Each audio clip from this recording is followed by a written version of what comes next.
Monsieur le Président, Monsieur le Ministre, chers collègues, je viens ici, au nom de mon groupe, avec l'intention de faire franchir un pas supplémentaire à la question de la légalisation du cannabis sous contrôle de l'État de la manière la plus constructive possible.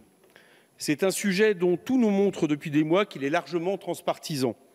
C'est la raison pour laquelle mon groupe France Insoumise a mis à disposition sa niche pour cette loi, signée par mes collègues du groupe et d'autres députés, membres de pas moins de 5 groupes de l'hémicycle, en plus des non-inscrits. J'espère que cette volonté permettra d'éviter les arguments caricaturaux pour s'opposer à cette loi, comme nous avons su le faire tous ensemble en commission. Cette loi prolonge d'ailleurs, et cette fois avec un vote dans l'hémicycle, ce qui sera une première sous ce mandat, un ensemble de travaux déjà transpartisans. Il y a 6 mois, la mission d'information commune de l'Assemblée nationale sur la réglementation et l'impact des différents usages du cannabis présentait un bilan sans appel.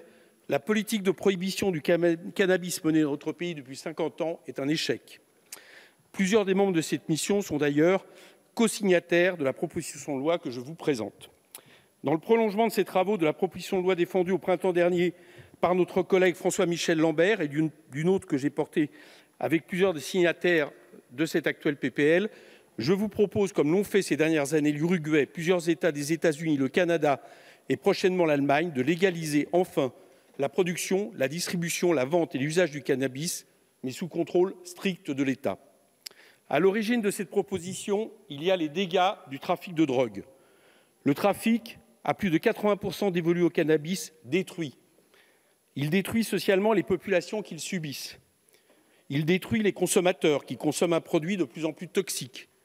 Et il détruit aussi les petites mains de la drogue qui subissent à la fois les conditions de travail ubérisées, la précarité de vie de petits dealers pour qui la casse-prison et les violences sont la règle. Or, alors que la France est aujourd'hui un des pays les plus prohibitifs et répressifs en matière de trafic, mais également d'usage, elle est aussi la championne d'Europe en matière de consommation du cannabis. Près de la moitié des adultes de 18 à 64 ans ont déjà consommé du cannabis au cours de leur vie, contre moins de 30% en moyenne en Europe. On dénombre en France 1,5 million de consommateurs réguliers et 900 000 consommateurs quotidiens. Le risque, ce n'est donc pas de voir exploser la consommation du cannabis en cas de légalisation.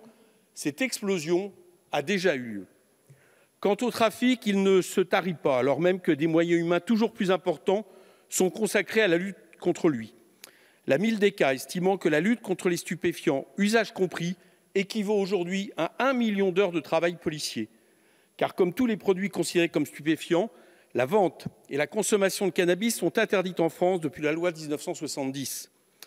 Aujourd'hui, l'usage illicite du cannabis peut donc être puni, en théorie, d'une peine d'1 an d'emprisonnement et de 3 750 € d'amende. Depuis le 1er septembre 2020, une amende forfaitaire délictuelle pour usage de stupéfiants d'un montant de 200 € peut être appliquée directement par les forces de l'ordre. Quant aux crimes et délits liés au trafic de stupéfiants, le code pénal prévoit des sanctions beaucoup plus lourdes, pouvant atteindre 10 ans d'emprisonnement et 7,5 millions d'euros d'amende. Pour quel résultat dans le temps? Certes, les prises sont plus importantes. Nul ne nie la compétence des policiers et des douaniers. Mais comme me l'expliquait un douanier, elles sont surtout la preuve que le flux est toujours plus important et non que le trafic diminue. Ce qui se passe dans ma circonscription en est une démonstration. C'est d'ailleurs aux habitants de ces quartiers populaires que j'ai d'abord pensé en concevant cette proposition de loi. On peut y constater comment une présence quotidienne sur un point de deal y est freinée, certes, pendant quelques jours lors d'une intervention policière, mais comment, du coup, c'est sur un autre point de deal que le même trafic explose jusqu'à ce que, de nouveau, en s'occupant de ce point de deal, eh bien, ça, c'est le premier point de deal où le trafic reprend. Comme me le disait un syndicaliste policier, l'impression est de vider l'océan avec une cuillère. Nous sommes en réalité dans la même situation que la prohibition de l'alcool aux États-Unis dans les années 30. Aucune politique de prohibition n'empêchera la demande en cannabis, pas plus que ne sera jamais éradiquée la consommation de produits psychotropes, licites ou pas. La prohibition empêche par contre d'avoir une politique constante et efficace de réduction des risques et des addictions, ainsi qu'une politique des contrôles des usages évidemment souhaitable. Il faut en effet resituer le cannabis dans le cadre global de l'usage des produits addictifs si on veut aborder la deuxième raison d'être d'une telle loi, celle d'une politique de prévention sanitaire plus efficace que l'actuelle situation. Selon le classement établi par la Commission mondiale de politique sur les drogues, le cannabis se situe à la 6e position des produits les plus létaux, derrière l'alcool et le tabac qui se classent respectivement en 3e et 2e position.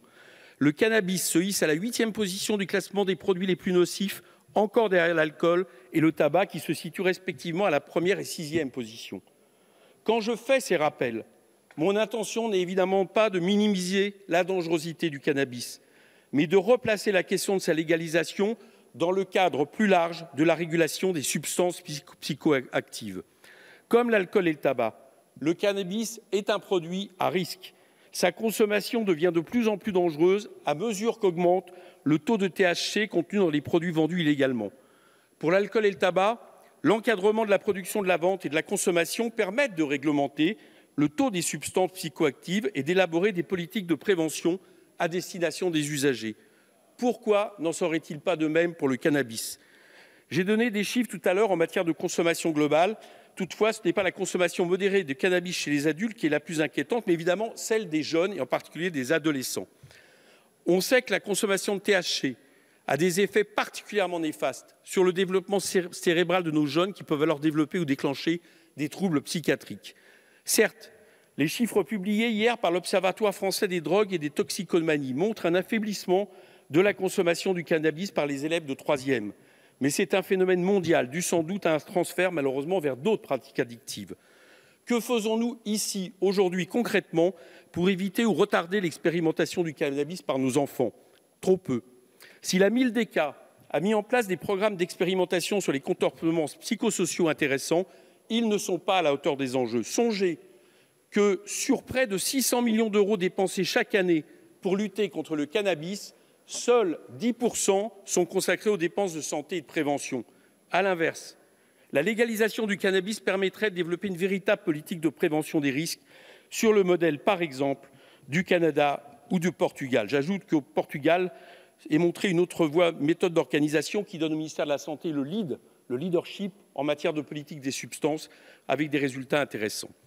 L'usager n'y est pas considéré comme un délinquant, mais au pire comme un malade, avec les traitements et recommandations qui en découlent, avec des résultats en matière de réduction des usages de tous les stupéfiants. J'ajoute que la légalisation du cannabis ne conduit pas non plus nécessairement à un surcroît de trafic et de consommation d'autres drogues. Je fais référence ici à ce qu'on appelle la théorie de l'escalade qui revient souvent dans le débat. Au contraire même, en éloignant les usagers du cannabis des dealers qui sont susceptibles de vendre d'autres drogues, on peut prévenir mieux la consommation de drogues plus dures que le cannabis. Vous aurez compris que si la proposition de loi que je vous présente se réduit aux seuls aspects de la légalisation, afin de répondre aux conditions d'une niche, cette PPL s'inscrit dans un cadre plus global décrit dans l'exposé des motifs. C'est une approche globale du sujet, incluant une politique de santé ambitieuse, une politique de réinsertion sociale, mais aussi un redéploiement des forces de police. Au Canada, en 2 ans, le commerce illicite a en effet baissé de 60%, vers une police de proximité et davantage de moyens donnés aux polices d'investigation et judiciaires pour démanteler les trafics restants. Je voudrais conclure sur notre approche de la légalisation. La tendance mondiale en cours nous amènera inévitablement à la dépénalisation et à la légalisation.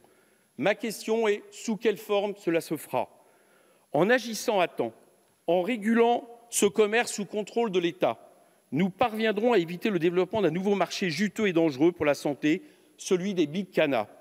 Voilà pourquoi nous proposons une légalisation sous contrôle strict de l'État, qui aura le monopole de la distribution du produit et des licences accordées à des producteurs et vendeurs en développant des modes économiques non capitalistes, associatifs, économie sociale et solidaire, Cannabis Social Club.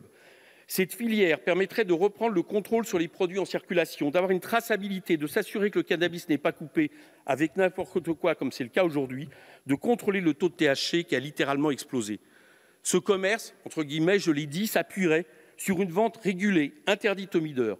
Cela permettrait de créer des emplois licites, mais également de faire rentrer des recettes dans les caisses de l'État qui pourront du coup financer les dépenses de santé et de prévention des risques que j'évoquais à l'instant. Pour conclure, en cohérence avec le caractère transpartisan de cette PPL, de plus en plus de Français se déclarent favorables à cette légalisation. Les derniers sondages, dont celui commandé pour notre niche, montrent même une très large majorité en sa faveur. Une consultation citoyenne donne même 80% de votes en ce sens sur 250 000 avis exprimés. Parce qu'ils ont compris que si la légalisation ne réglait pas tout, la prohibition, elle, n'avait rien réglé, induisant de fait du trafic et ayant vu la consommation et ses risques exploser.